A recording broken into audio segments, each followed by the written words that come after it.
James, welcome to the Personal Best podcast. Thanks for having me on. How are you doing? I'm doing really well, thank you. How are you? Good. Mm-hmm. Very well. So I know we've had a bit of a chat for the past couple of hours anyway, but it will be so nice for the listeners, I think, to hear some of what we've spoken about, find out a bit more about you. So just to start with, can I ask you to do a little personal introduction for anyone that doesn't know you? Where are you from? What do you do? That kind of thing. So I'm James. I'm 28 and I live in Peterborough. I was in London for like over a 7-year period of my life, trained to be an actor professionally. So I went to the Academy of Live and Recorded Arts in Southwest London. That was the best 3 years of my life. Trained there, went into graduation through lockdown, so it was a bit rubbish. Did acting for 3 years and then started doing social media because I've been making videos my whole life, but my mum was always like, you should jump on TikTok. The kids are always on it. You'll do really good on it. I was like, that's exactly why I don't want to go on there, because like my brother and sister are on it all the time. And I was a bit worried about like getting sucked into it. And I eventually did. And I got stood up on a date and I made a TikTok and that went viral. And so from that point on in 2021, I've just been sort of making videos. And then I got diagnosed with Crohn's disease. And then my content slowly started to change. Especially when I lost my hair to alopecia, because I've also got alopecia as well. And so I've kind of documented, just to round it up, my journey from sort of everything before health stuff, everything during, and now everything what I'm doing after to kind of keep myself afloat. And then I've got a short film in the summer coming up, so I'll go back to acting a little bit later, but I just taking a little bit of a break for now. But so much stuff. A bit about me. And it was quite funny how this came about, because again, it was a very random coincidence that I was at a comedy club, which I kind of got invited to. And then I saw you there and I was like, I recognize that guy. And we ended up having a chat. So yeah, it's really interesting because I've always seen your content on TikTok. But I think I was following when you were first posting videos of you in the coffee shop and doing like funny skits and things. And then you only came up on my page again, and I saw that you were dealing with health issues and alopecia, like you just mentioned. So for everyone listening, how did your content transition, and what was that journey actually like for you? It sucked because through, especially less with the Crohns, because that's when I was still doing the coffee shop stuff. So I started on TikTok doing sort of like dating content, sort of taking the mick out of being single and how it was tragic, and you know I'd go on dates on my own all the time and just do sketches like that. And then I spoke to my bosses and I was like, this place is so gorgeous. Can I film here and do sketches? And I am going to take the mick out of customers, but it's completely satirical. And I'm playing both the characters. And they were like, do whatever you want, man. This place is yours to do it with, however you want. And so they were really supportive. And so I did sketches. And then I started doing impressions of Snapshot Eye. Well, Paul Breach, known as Beauty Beyond the Eye these days. But when I first downloaded TikTok in 2020, lockdown, the first guy I ever saw on there was him. Oh, no. The first video I saw was a guy with a filter on that. There was 3 of him. There's like a clone filter. At one point. Yeah, and he was just doing a dance. And I thought, who is this guy? He's interesting. And all of his walls were white and everything was white in his house. Anyway, I was like, okay, that guy's interesting. Didn't realise that he was going to be the reason why my whole TikTok skyrocketed. Because when, fast forward down the line, when I started doing coffee shop videos, I also started doing impressions of him. Oh, and those videos. And those videos took off. Oh, okay. But then I did some barista stuff, and then everything that I was doing was sort of comedy related, just taking the mick really, doing really well. And then obviously I started getting opportunities, like freelance opportunities, and that was never on my radar as a person. I didn't really know how to go into self-employed stuff, but it just kind of happened, and I started getting brand deals, working with some really cool brands like HP. Laptops, did a real aesthetic video for them at the coffee shop. I worked with the company that produced Charlie Chaplin's documentary, and then I did a few others with Lavazza and loads of other sort of cool brands. LS was like the first one I ever did. That was pretty cool. And then I got diagnosed with Crohn's, and so I just dived straight into talking about that, but not necessarily understanding it. Just for people that don't know, what is Crohn's disease? Crohn's disease is an autoimmune condition situated in sort of your gut. So and then there's a ulcerative colitis, which is in the digestive tract mostly. I think, I'm not sure about that because I've got Crohn's. but they're sort of cut from the same cloth, same family. But mine's located in my small bowel, and so my immune system thinks there's something wrong, so it attacks itself, basically, and that causes inflammation, and that can cause all kinds of symptoms. So for me, what I experience mostly is stomach cramps all the time. Like even sat here now, like I've just got a bit of a bellyache, and it's jarring, you know, being a young man, sort of having to think about it all the time. Like, what do I put into my body and how that's going to make me feel? Fatigue, angst, like frustration, like brain fog, general unwellness. Like, I don't know how to describe, like a cold all the time. My immune system just sucks. And you'd had that for a while before the diagnosis. Yeah, and I didn't realise. And so when I got diagnosed, it made so much sense as to why I'd struggled going to the toilet. Yeah, and why my skin flares up. Yeah. And why I can eat a meal and just feel so like drained after it. And so it gave me some clarity, I suppose. But it also, I developed this it justified my victim mentality that I had. So I got Crohn's, and then it was like, oh, I can't do this now because of the Crohn's. Can't do that. I didn't train for a year and a half after my diagnosis because I can't do it, you know. But then I would do things that were really bad for my body on the flip side. Right, so instead of doing what I should have done, I would then justify doing the bad things because poor me, poor Crohn's, yeah, you know, what's the point? You know, I'm a young man, all my mates are living their life, doing what they want, and I can't do it. Yeah, it just caused a whole mess. Yeah. And I developed real intense insecurities because I even felt like the life I've had up until that point, I didn't necessarily feel not lovable, but like a likable person to be around. And so I couldn't accept the fact that people would like me. So in a relationship context, I couldn't necessarily accept that a partner at the time genuinely loved me because I had these problems, which is so messed up. Yeah. And I'm that's sure just a lot of people will relate to that.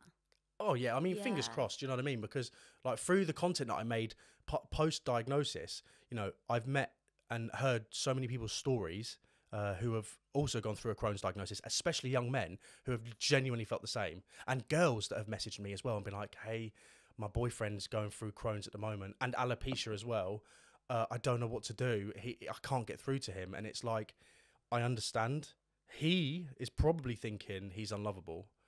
Not because of anything you've done, but because of how men are like, I don't know, sort of molded to view the world in a toxic sense, you know, like with toxic masculinity and stuff. Like, I can't talk about how I feel because, you know, my mates will laugh, or like, you know, I have to be strong. And so when a man feels like he can't necessarily provide those things, the insecurity that you feel is ridiculous. And the only way that you sort of get over that is through going through your experience with it, and coming out the other end, however you do that, whether or not you do become a bit of a nasty person for a little while, or whether or not you straight away go on the fix.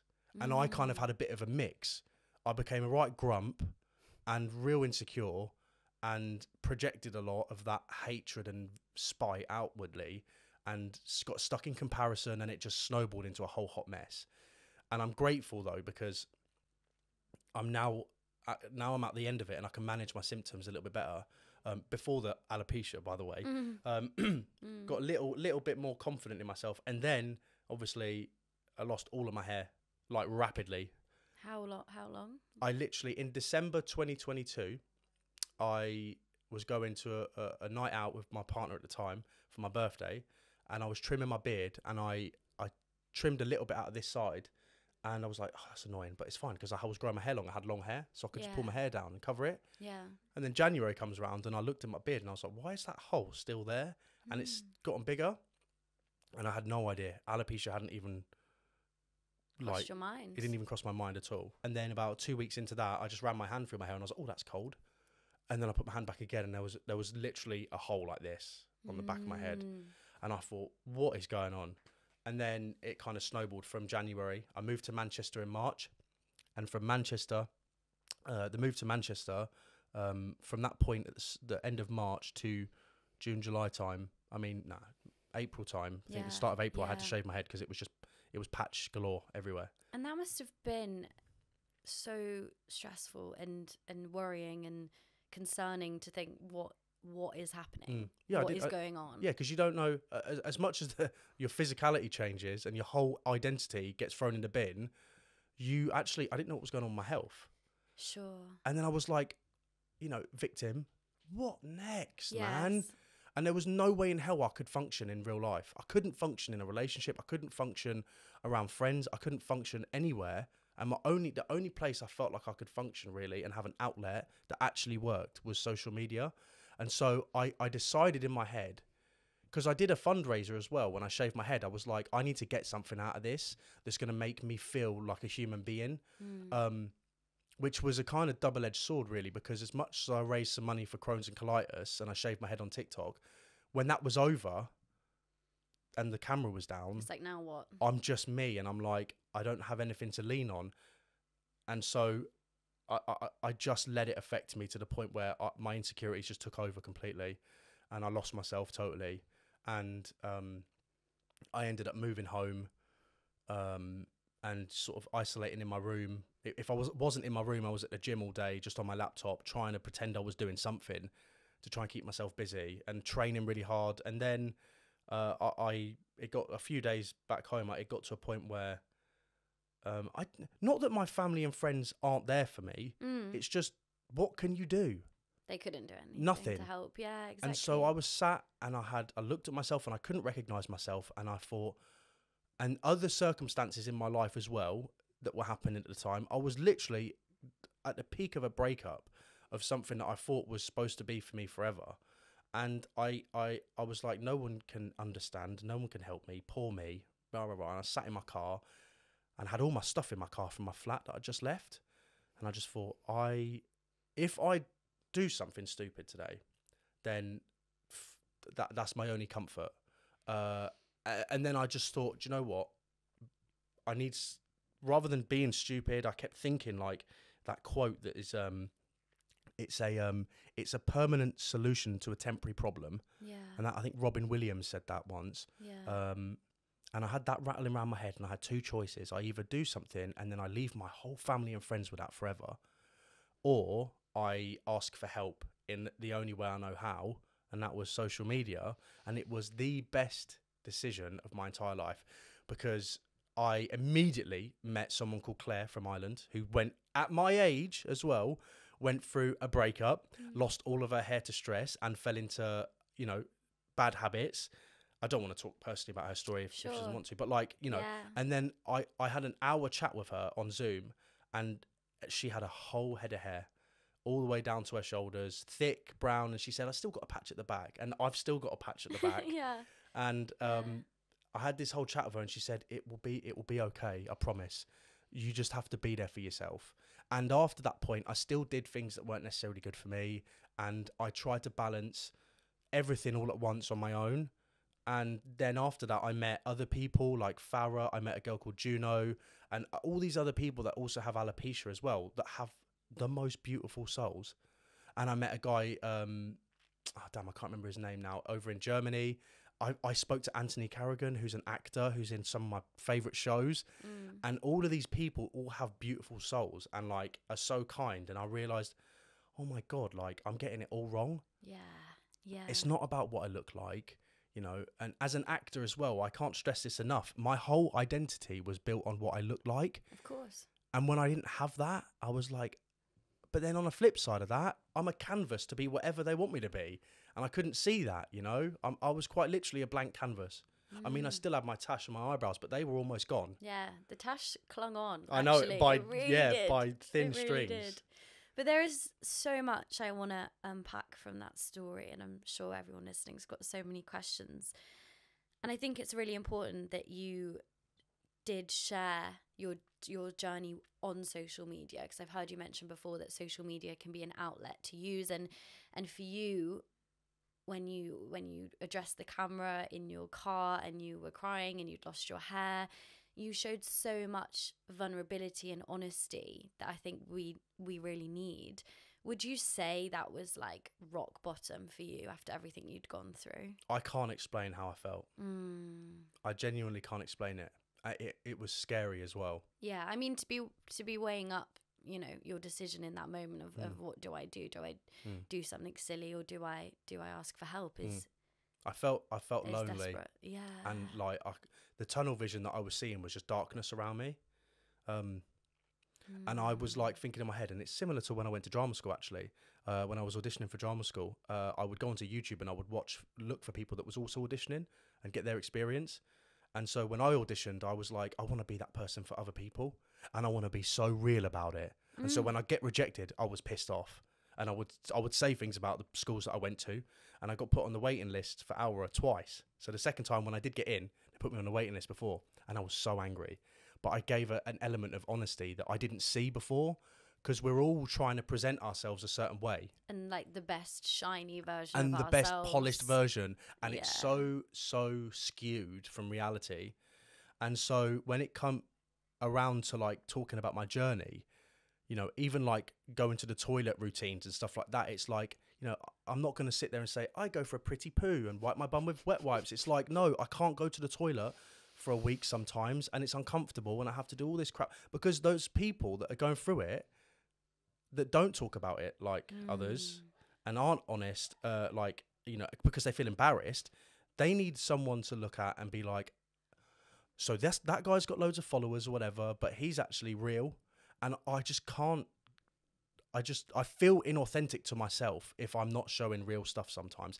And to go back to the alopecia thing, what I was going through in real time and how I felt, the empathy towards people that had like probably that don't even use social media, that don't have anyone in their life, that don't think therapy works and so on. It's like those guys don't have a voice or even, you know. That makes sense when you've obviously got these supportive comments and people reaching out. Yeah. You know, as much as you're going through a really, really hard time, there's that support there, albeit online. Mm-hmm. Some people don't have that at all. Exactly. In real life at all. Yeah. And social media is a tool. Yeah. It's not anything other than that. It's a means to an end. Whether or not that's making you loads of money or getting you help that you don't have in real life or meeting people or just sharing memories, it is a tool for you to use. And it's also an outlet, and it's also something fun, and it's also a vice, and it's also all these things that it can be used for.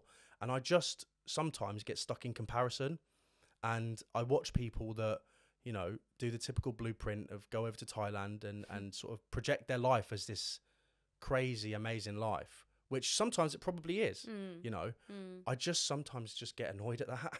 And I'm like, I get it. You're trying to sell something. I know. I understand the graft and the hustle, and I'm right behind it. But show some people some real stuff every now and again. You don't have to overshare like I have, because don't get me wrong, I've felt violated no end of times. I've posted a video and I've watched it back and I've been like, yeah, that was personal a little bit. And I've had to push through that anxiety and the comments as well. Because obviously when you're just posting satirical stuff or a version of yourself that's not true, the criticism, you can kind of be like, yeah, I get that, that's fine, but I'm not going to take it personally. But when you are literally as raw as me sometimes, and you are yourself, and you get people criticizing you, God, you can sit there and think, oh, it's obviously more personal. I mean, and I used to take everything so personally. But I have so much respect for that, because it is really, really hard to show our like weaker sides, our more vulnerable sides. But like you say, for someone who's going through a similar experience to you to be able to then watch your videos and then hear your story and feel less alone, that is what social media is for, because your reach can be so much bigger when you start putting stuff online.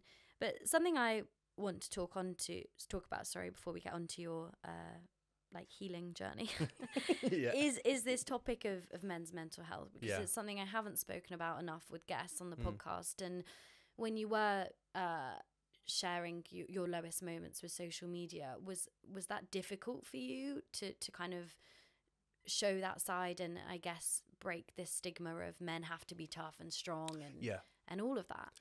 I could lie and say I struggled with it a lot, but I didn't, because I knew what I needed. Yeah. And I can be insecure about that, and I can second guess that, or I can just own it. But it is definitely hard when you read the other side of things, because there are two types of men. Like, I was raised primarily by a woman. Okay. So I'm very feminine in loads of respects, and I am disgustingly in touch with my emotions, to the point where I'll listen to a song and I won't be able to hold it back. I'll watch a movie that has no emotional relevance whatsoever and connect to a character in the background and start bawling my eyes out. Do you know what I mean? And like my family dynamic, you know, I've always longed for a masculine icon to look up to, but I never had that, you know, with the kind of person that my dad is and was when my parents were together. And so my mum, when she left him, I was obviously the only person I could go and talk to about my problems was my mum. And there was a very feminine approach to the problems that I'd have. And so I don't think I struggled with the criticism from those men that are like, you know, but then I just had to remind myself, especially when the Lad Bible video came out. So I did a collaboration with Lad Bible and they told my story. Okay. So they invited me to their office. I did an interview with them and it was so much fun because I was just unfiltered again. And when they posted it on Instagram, I mean, I only looked at the comments once and that was enough for me. But the amount of men in there that had mental health advocacy in their bios that were going in at me was really? A bit sad, to be fair. And so all I want to do is just break the stigma that men aren't just one-dimensional. Like, we are three-dimensional and we have layers. And if you're going through something, it's okay to feel that and express it, so long as you know how to manage it and you don't let it become all-encompassing and you fall into things like, you know, I fell into all kinds of things along the way to try and get myself to where I'm at now. And so, you know, men typically, there's a meme or a quote. It's like, men will do everything other than go to therapy. Yeah. And I think there's truth in that to a certain degree, because a man hasn't had a platform, a consistent platform, to talk about his emotions and also process them in the right way. So the idea of doing that like this is so alien to them. So they will go to the mountain to do cold water therapy. They will go do a Wim Hof retreat. They will go do, you know, rage rooms and everything. But what I want to get out of my content is for them to feel okay doing that, and also trying other things. You know when you sit there, right, and you're with someone and you're talking about things that could get emotional a little bit, and you feel like, it just happened to me 5 minutes ago, and I did kind of suppress it a little bit, but you feel your body warm up with emotion, and then you stop that and you press that down. Yeah. You like swallow it away. Yeah, quite literally. Sometimes like. Yeah. But it's so much more beneficial for us as human beings to actually let that flow out of us. Obviously, if you sat around with your mates and someone says something, you start getting upset, you know, there's a time and a place, you know what I mean? But what I'm trying to get at is, if I can just influence a little bit and inspire young lads especially to nip things in the bud now, the problems that they'll face later on in life will be a little easier to manage. And that is just through processing emotions, because we bottle things up a lot. That's just not exclusive to men, but I can only speak from the lens of a man, and I don't want to speak from the lens of a woman because I haven't had that lived experience. But as a whole, one of my old college tutors back in drama school used to say things like, he used to just be really philosophical about, like, you know, being a man, and he was a very feminine man, but very masculine at the same time. Yeah. Whatever that means, by the way. I don't really put any traditional titles on things, or but he used to say, like, and since he said it, he was like, yeah, when I used to go watch movies and stuff, I would suppress that feeling of crying or like laughing and stuff. And he goes, as I got older, I just started letting that go, and I just started feeling things, and then you just get passive healing. You know, you start healing from trauma, from childhood, and, you know, next thing you know, you're allowing yourself to feel things free of the judgment of others around you, you know, and life just becomes a little bit more enjoyable. Yeah. Even the bad stuff. Yeah. You know? That's so good, and it's so, you know, it shows how in touch you are with yourself to realize that. And you made a video on TikTok actually, and you addressed people who are struggling, and you said to them, if you are in the worst place of your life, here's what you're going to do. You're going to look yourself in the mirror and you're going to tell yourself, I love you. And that is so powerful, and it's so hard, because I can imagine that people who are dealing with difficulties in their life and they don't feel good enough to admit that you have love for yourself is really, really difficult. But I just, everything else you said after that in the video was also really great. I wondered if you could just share some more advice on people, particularly men, who feel like they've hit rock bottom. How can they pick themselves back up? Yeah. Well, I'll say this firstly. You don't deserve to be another statistic. You know, like men, you owe it to the baby version of you to not become another statistic. And I think it's one man every second that does. And that's one human being who has memories, lives, trauma, a future. Yeah. Every second, you know? And if you don't have people in your life that can look at you and say, I love you, you have to absolutely be that for yourself. And there's nothing selfish or cringy about it. It could come across as a little bit cliche, but sometimes now, you know, talking about insecurities and stuff, oh man, I got myself into a right mess from my own insecurities. And it's like, you got two choices. You either let that consume you, or you take control of that voice in your head. And there ain't no easy way. You know, there's no end to people that talk about their healing journey, and you have to really do work. And it's like, I used to be like, what does that mean? Yeah. What the hell's the work? Do I sit with a pen and paper? Yeah. No, it's when you have those thoughts in your head, recognizing them and telling yourself, I am not allowing you to control me. Oh, okay. Oh, you find that, I don't know, in a dating context, there's a really attractive, beautiful woman across the way. I can't go over and talk to her. I'm a weirdo. No, yeah, I can't. Nah, she wouldn't like me. I'm ugly. Right. Oh, that voice in your head is not you. This is what I said in the last podcast I did, is the story we tell ourselves about ourselves is so powerful, and I don't think we realize it. And like you say, if you have this really like negative narrative running through your mind of, I'm not good enough, no one's gonna like me, I'm not smart enough, I'm not funny enough, not good looking enough, it's an endless pit of things that you're not. And if you live like that in your head, that will be your lived experience. You'll embody that. Yeah. The people that you attract, the memories that you create, even if they are good, they will always have some kind of negative connotation attached to them. You actually have to take control of that narrative. And honestly, I get it every day. Like, my brain will be like, blah, blah, blah, blah, blah. And I'll be like, no, you won't. No, you won't, you know? And like, you know, clocking yourself doing sort of things that aren't necessarily good for you. It's like, you know, some of the things that I'd be getting up to, like on paper, it's like, what are you doing? And now I've got to a place where I've got myself out of a rut, and I didn't think, for example, I'd be able to have a whole day sober from whatever that was. I didn't think through that period of my life, I didn't think I'd be able to survive an entire day sober. I thought, how do all of those people out there do it? You know, what is it that from normal life are you getting that I'm not, that I have to substitute with all kinds of shit? And I've got myself to a point where even those urges to like dip back into going and doing things that aren't necessarily good, or, you know, drinking, because I react badly to drink. Like, I can do anything under the sun, but alcohol, for me, 5 days straight, I'm depressed and on the edge, like anxiety and real depression and stuff. And so when I would go out and have a drink, for example, I would be elated and I would recognize that this feels amazing. And all my inhibition would go, and I wouldn't think about anything, and my wallet would become everybody else's, and I'm just like, everybody get up and dance and be. And I recognised that like one night of that was not worth like 5 days worth of misery. What do they say? It's like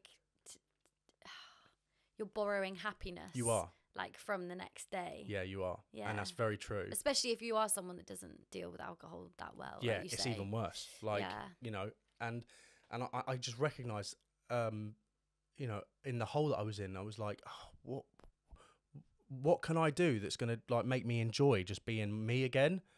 And it was taking things a day at a time and starting one thing at a time. So for example, last year, I was very insecure. I was very skinny. I was very unmasculine. I lost all my muscle. And I took a before photo. I had like blonde strands of hair everywhere. And I signed up to do a boxing fight. Never boxed before in my life. You know, I was 27 before my fight, turned 28 afterwards. I trained for 8 weeks, got in the best shape of my life. I learnt a craft, like a new skill, and I won my fight as well. And it was a slug. Nice. It went for all 3 rounds. I got absolutely battered, but I won it in the end. And that instilled in me that you can't do everything all at once in order for you to be fixed. You have to do one thing at a time. And when that thing ends, find something else. And, you know, it got to a point where I now don't need anything external to one, make me forget things, and two, make me feel what I think is better, when really it's just borrowed time, like you said. Yeah. And so the point that I try to get out there on my social media, I guess, which is still in a little bit, I'm still in a transition period. I don't know really what I'm posting, but I'm shedding my skin in real time. Yeah. And along that way, I just want to instill in, especially like young men as well, and everyone involved that's going through like a bit of a weird period in their life, that if you just focus on one thing at a time and take responsibility for your actions and what you're doing, things will get better, regardless of where you're at. Obviously, there's, you know, comparing your trauma or experience to someone else is so pointless, because they're not you, you know, and there's always going to be someone worse off and there's always going to be someone better off. So just focus on you, you know, put yourself first and take responsibility, and exercise as well. Yeah. And I want to go further into those things, because I know it's been a massive part of your journey, but I think that is just such an important message. And I know you said in that video, like, yeah, things might be shit, allow yourself to cry, it's okay to cry, but then pick yourself back up. And that's the really key part, rather than, you know, having this pity party and thinking, why me? And I know you had that stage at one point, like, why is everything happening to me? Why is, you know, the universe like treating me like I still this? get it sometimes as well. But then the difference is now when I think like that, I swap the narrative in my head. That's interesting. I'm like, you're not that important that someone up top is thinking, make his day crap. Like, it's not that. It's you're not void of any suffering, because you're you. And I had to learn that straight away when I was going through the diagnoses and a breakup. I was like, my ego was like, but she should love me more than anything, and I shouldn't be getting Crohn's, and I should be a famous rich actor by now. Boy, was I like caught up in the wrong things. And through that, I just realised that I'm not, just because I'm me, doesn't mean I'm not allowed to not go through any suffering, and I should be handed everything on a silver platter. And actually, through the suffering, I became stronger in ways that I didn't think were even possible. So speaking on like people pleasing, for example, as an actor, I'd go into an audition and I'd present myself a certain way. Hello, how can I show you a version of me so I can get this job? And I never got any jobs. Whereas now I'd go into a room and I'd just be like, look, I'm here to do this. And I'll see you in a bit. If you want me, that's up to you. If not, I'll just go and have fun anyway. And that is what I learned through the suffering. And so, you know, going back to that video, if you want to have a cry, that's fine. You want to have a bit of a giggle, you want to go out and have a bit of a party, that's absolutely fine. You have to take control and balance it, and not let things snowball, because especially vices, booze, drugs and all that kind of stuff, that can hook you quicker than you've realised. And the people that you're around as well, you know, it can just snowball. And then even when you're not drinking and doing that stuff, and you're a week post your night out, you're like, I'm still miserable and depressed, you know, what the hell? It's because things snowball, and obviously you have to find a balance and take control, basically, and you know, going, even, you know, comparing the alcohol stuff and the victim mentality, they're kind of the same. You know, you adopt this mentality, you're going to complement this. You complement this, you're going to adopt more of this, because you're physiologically depressed. Yes, and then you numb it with booze and all the rest. And yeah, taking responsibility is something I've spoken about a lot on the podcast, because it's something that I really try to do, because I guess it's this idea that things might be really hard and you might be going through the shittest time. But if you can take some responsibility and then try and do even the smallest things that are going to make your situation that little bit better, you're then going in the right direction. And obviously taking that accountability is hard, because you have to admit that, like, okay, I'm not okay, things aren't great. But once you do, you can actually make positive changes. And I think that is so important. And I know one of those things that you've done is obviously get back into the gym and pay more attention to your diet and things. So how has implementing some more like healthy routines and things helped you? Just like, seeing the physical change. Because when I got diagnosed with Crohn's, I was gymming all the time. I've always been in the gym. Do you know what I mean? It's always been something for me that's been an outlet that I couldn't live without. And then I got diagnosed with Crohn's, and in 2 weeks I lost roughly 10 to 12 kilos in body weight. I can't believe that. Which is nuts. Yeah. You know, I think a healthy amount is like 0.5 kilos a week. If you're on a cut. Do you know what I mean? And I lost everything in 2 weeks. I couldn't stomach water. You know, the thing is, I was drinking fluids and having like jelly, but then that would come up as well. And so my stomach was just, there was nothing in me. And I was in bed, you know, in agony for 2 weeks. And then I had a colonoscopy and I saw what was going on up there, which is nuts. But after that point, I didn't train for a year and a half.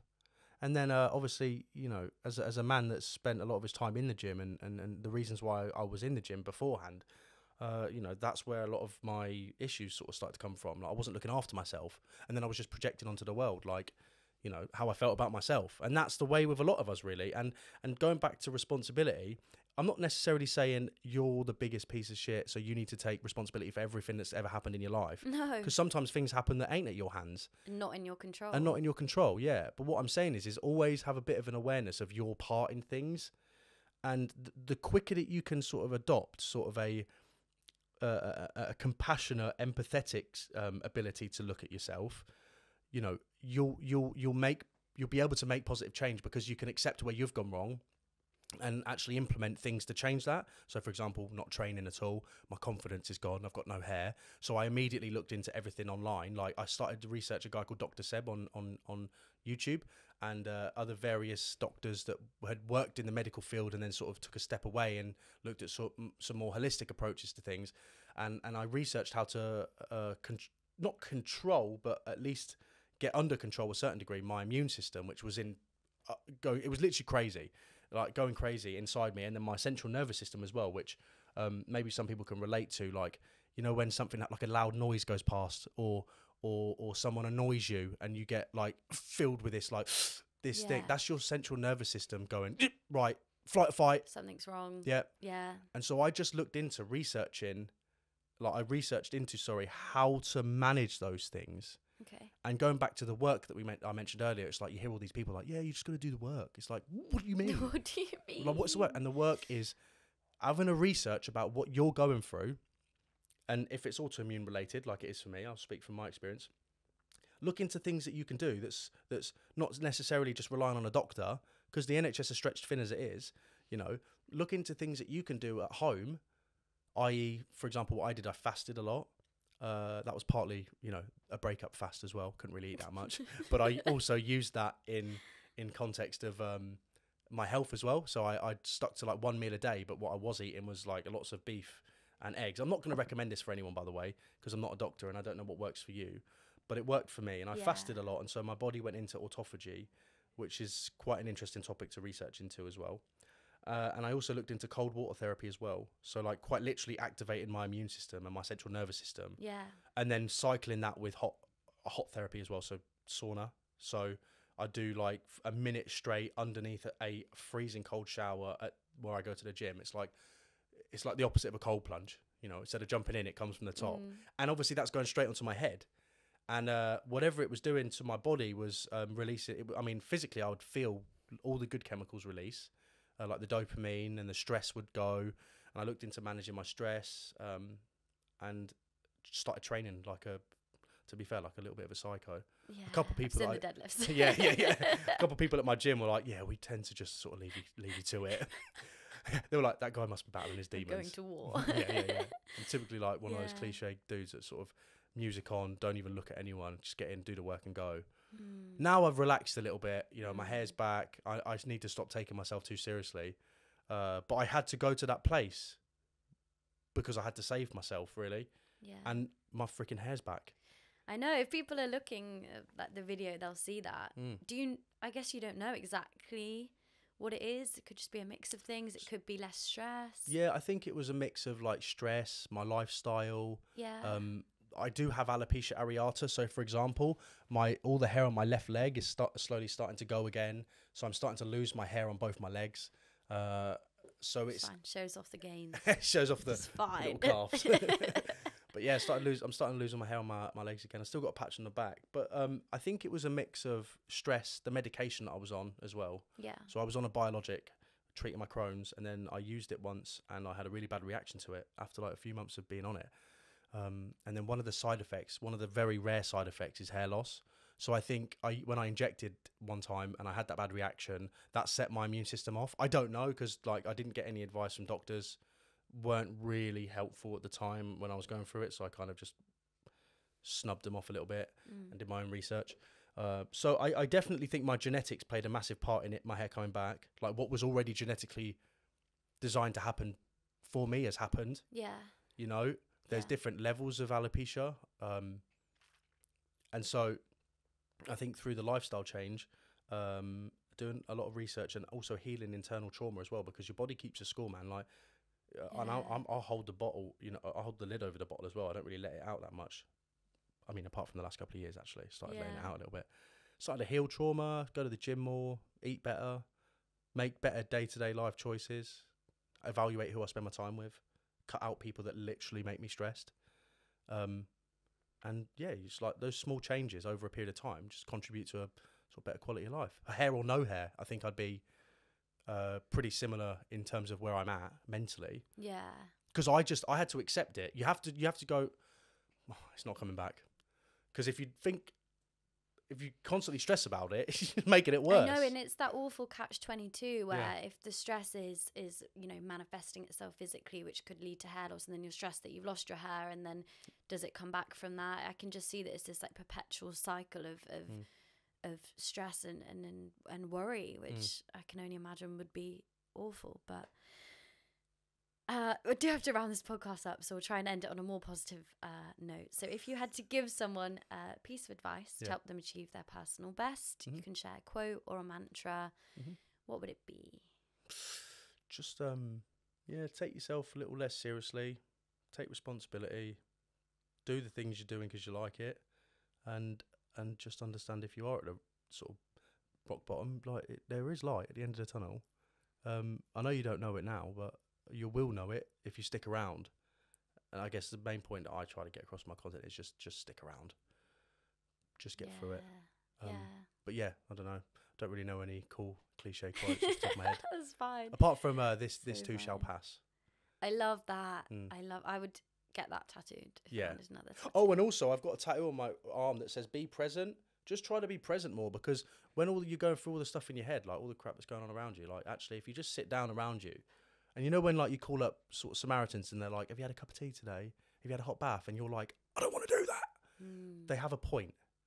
Be present and look around you, and what you can control, attack it, and what you can't control, let it go. Yeah. Yeah, I love that. And I think that is so, so important. And it's that whole idea that, you know, we're often not present because we're either worrying about something that's happened in the past or we're anxious about something that's happening in the future. And we never take the time to just be where our feet are and deal with what we've got right in front of us. And I think we need to get a lot better at that, because oftentimes, like, in this present situation you're in, like, things are okay, but it's our brain that causes all this external worry. Yeah, and I will say this as well. I learnt about this. Your brain doesn't necessarily know the difference between a thought and reality. So when you're constantly, like me, I'm a ruminator, constantly thinking about the things that happened in the past, your brain doesn't necessarily know whether or not it's happening again or not. So you're going to feel like you're in that situation again. So as much as you can, try to control the way your monologue is going in your head. Like, you have to physically take control. Like, going back to what you said about the video I made earlier, going into the mirror and telling yourself, I love you. Like, it's such a small little thing, but it can have the biggest impact sometimes. If you stop, look in the mirror, have a deep breath, and just literally be so genuine and just say, I love you, mate. You can have such a biggest sort of chemical reaction in your brain. Yeah. You know, just give it a go. Yeah. Other things as well. Like, if your brain's like, oh, don't do that, you little, you know, just go and be like, I'm going to go do it. You got to like trick yourself. I know, and then by doing that, you build the confidence because you're actually doing the thing. You've got to live in your head. You've got to have a level of delusion. Somebody said this to me about being an actor as well and success. You've got to be so deluded with a pinch of reality that, like, the life you're living in your head is going to become the reality soon. And that goes the same with success or mental health. Like, if you're in a crap place, just tell yourself you're in a better place than you are. And next thing you know, all the chemicals in your brain are all the right chemicals. And then you can deal with the crap a bit better when it comes. Because obviously, like, it ain't going to stop now. Like, you know, we're in our 20s, right? We've got a whole life left to live. We've got children to have, families to raise, jobs to smash. You know, things are going to get hard again. But these experiences that you're going through now that are making you think you've got nothing left and you ain't got nowhere to go afterwards are just going to make you, you know? Yeah. That's so amazing. Thank you so much for sharing everything you have today, your own story, so much advice that I know people are going to take away with them. So I'm very, very grateful to you. And last question. Where can people go if they want to find you online? TikTok and Instagram, I suppose. Yeah. So James Morrell _. Yeah. That's JamesMorrell _. It's the same on both. Amazing. Well, thank you so much, James, and all the best with everything. Thanks for having me on.